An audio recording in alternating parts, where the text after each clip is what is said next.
வணக்கம். வணக்கம். என் project name வந்து லைஃப் சேவிங் கேட்டல் production system during fire emergencies.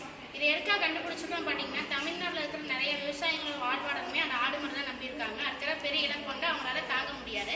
இப்போ நைட் நேரத்தில் அவங்க தூங்கிட்டு இருக்கும் போது ஆடு மாடெல்லாம் ஷெட்டிலெல்லாம் கட்டி போட்டிருப்பாங்க. திடீர்னு ஃபயர் வந்துச்சுன்னா அதனால் வெளியே போக முடியாது, நிறைய உயிர் சேதமாகும். அதை தவிர்க்காத நாங்கள் கண்டுபிடிச்சிருக்கோம். இங்கே வந்து நாங்கள் ஃப்ரேம் சென்சார் வந்து அட்டாச் பண்ணியிருக்கோம். அதாவது இது ஃப்ரேம் வந்து டிடெக்ட் ஆச்சுன்னா ஆட்டோமேட்டிக்காக சர்வோக்கு மெசேஜ் போய் டோர் வந்து ஓப்பன் ஆகும். சர்வோ 180 டிகிரியில் சுட்டும். அதுக்கடுத்து இங்கே ஒரு ஃப்ளேம் சென்சார் வச்சுருக்கோம். அது இருக்குன்னு பார்த்தீங்கன்னா, ஆடு மாடு கட்டி போட்டிருந்தாங்கன்னா அந்த நாட்டை ஈஸியாக ரிமூவ் பண்ணுறதுக்காக தான் இங்கே இருக்கிற ஃப்ளேம் சென்சார் யூஸ் பண்ணியிருக்கோம்.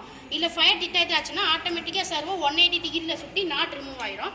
அப்படி டோர் வந்து ஜாம் ஆயிடுச்சுன்னா நாங்கள் உடனடி தீர்வுக்காக வாட்டர் பம்ப் யூஸ் பண்ணியிருக்கோம். இதை மோட்டார் டிரைவர் மூலயமா அதோட ஸ்பீடை நம்மளால் வேரி பண்ணிக்க முடியும். இது வந்து காஸ்ட் எஃபெக்டிவாக இருக்கும், ரியல் டைம்லையும் செய்யலாம். இது வந்து நம்ம தேவைக்கிற மாதிரி கஸ்டமைஸ் கூட பண்ணிக்கலாம். இதோட ப்ரோக்ராம் என்னன்னு பார்த்தீங்கன்னா பிட்டோ பிளாக்ஸ். இது எப்படி ஒர்க் ஆகுதுன்னு நான் இப்போ ஒர்க் பண்ணி காட்டுறேன்.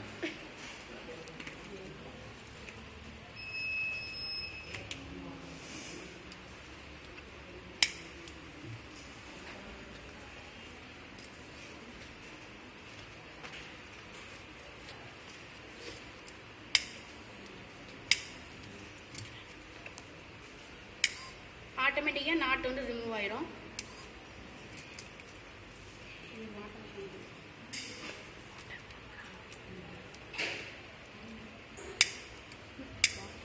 இப்போ ஃபயர் வந்து டிடெக்ட் ஆச்சுன்னா இங்கே ஆட்டோமேட்டிக்காக வாட்டர் பம்ப் வந்து வேலை செய்யும்.